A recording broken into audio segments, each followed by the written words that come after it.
Hey guys, Mr. Bouchard here, and I'm here to talk about time zones with you briefly. Okay, so first off, you guys remember from the previous set of notes, they're based on the lines of longitude. The prime meridian is 0 degrees. That's the first time zone of the world. We call that Greenwich Mean Time. So all our time zones are based off Greenwich Mean Time, and even the military, just so you guys know, work on this time. They sometimes call it Zulu time. And also meteorologists, people that study weather, to keep the time constant throughout the whole world, they work in this time also. All right, so anyway, 360 divided by 24 hours in a day gives you 15 degrees per time zone. So occasionally they'll ask you how many hours between the two locations. So if you're looking at the longitude lines, you'll have to do a little math and figure that out. There's 24 time zones in the world. If you travel east, you go ahead in time until you reach the international date line, of course. And then if you travel west, you go behind in time until you reach the international date line. All right, so again, here's the continental United States, an hour per time zone. As you go west, you go back in time. So again, if it were 1 o'clock here, it would be 12 noon here, 11 a.m., 10 a.m. Okay, so you can do this for any time. So we could even do, let's do 3 o'clock. So if it's 3 o'clock Eastern, then it would be 2 Central, 1 p.m. Mountain Time, and then 12 p.m. Pacific Time.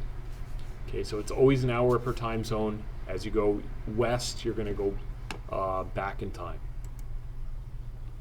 All right, now also they can give you a globe view of the with the time. Okay, and we look at the sun to kind of gauge what time it is. So I'm going to go over to the smartboard to kind of explain this to you, diagram it out. Well, basically the way it works, so the North Pole's in the center of this diagram. Okay, and we know that as the Earth rotates, okay, that's how we go through our day.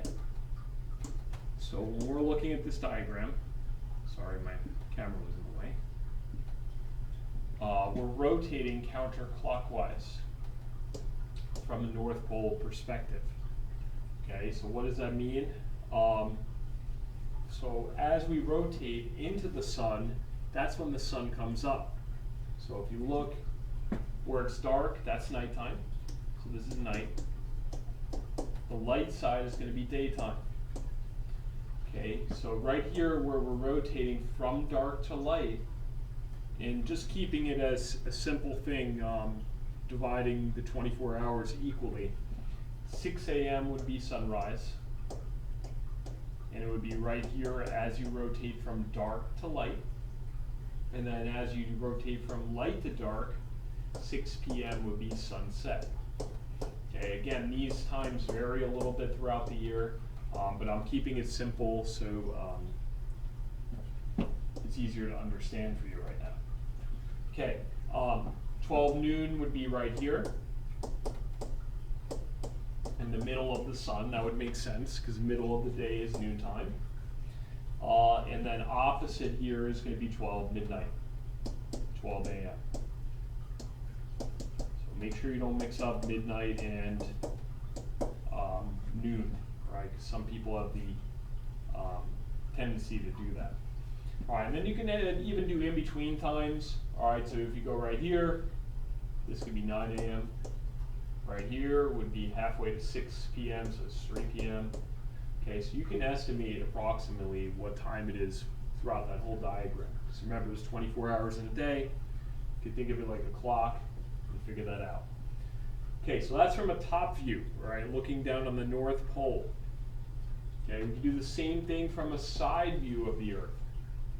Now, remember I said counterclockwise is the rotation, so if you're thinking about the North Pole, counterclockwise is like this.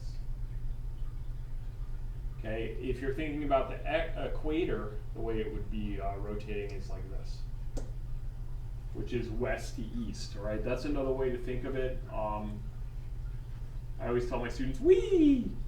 All right, as a way to remember which way we rotate.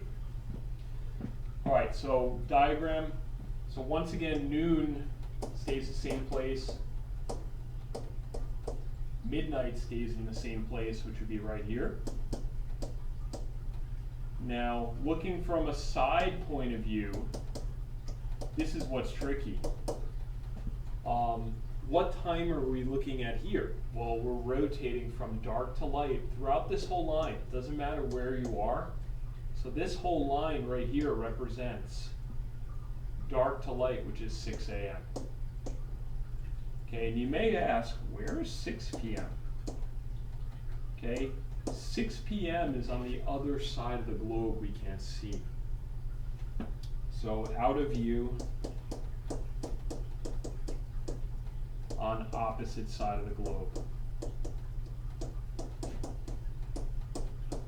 So by turning the Earth on its side, you hide one of the locations, depending on the diagram. So either 6 a.m., 6 p.m. will be hidden in this diagram, depending on the way it's drawn. So just wanted to show you that example because that can be a little tricky. So use this to help answer some of the questions we're going to be answering.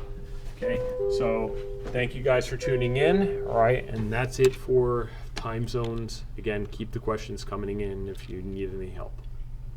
Thank you guys.